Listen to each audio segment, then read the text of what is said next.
পাকিস্তানের ওপর অপারেশন সিন্ধুর মঙ্গলবার দিন রাত ভোর যেভাবে ভারত পাকিস্তানের জাহিদিকে শিক্ষা দিয়েছে, সেই শিক্ষা দেওয়ার পরেও এখনো পর্যন্ত নির্লজ্জ পাকিস্তানের জাহিদিরা আবারও একের পর এক ভারতের উপর বেকৌশল যেভাবে ভারতের উপর আক্রমণ করতে চাইছে, তাতে অনুক্রমে সফল না হতে পারে সেই দিকে কথা মাথায় রেখে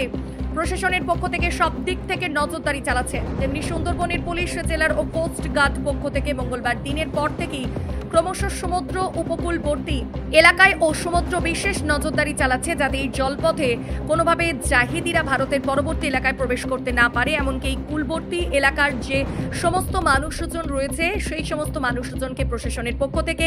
বারংবার জানানো হচ্ছে যে কোনো সন্দেহজনক মানুষজনকে দেখতে পায় তাহলে সঙ্গে সঙ্গে প্রশাসনের কাছে জানানোর জন্য, এমনকি সমস্ত মানুষজনকে সচেতন থাকার জন্য নির্দেশ দেওয়া হচ্ছে।